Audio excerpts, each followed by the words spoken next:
copy the my logo.zip file into this USB disk and connect it with screen. And now I will import directly to show you. Settings, Factory.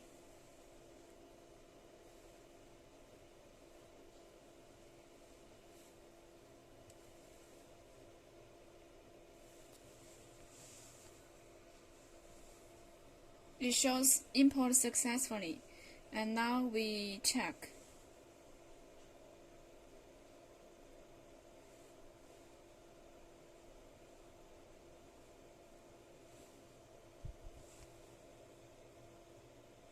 You can see here it has these options available. You can check, choose bands.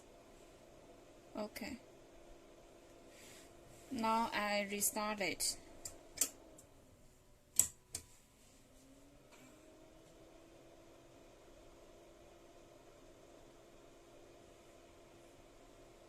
You can see this is the band's logo. Okay, now I show you how to import the 7-color dashboard UI.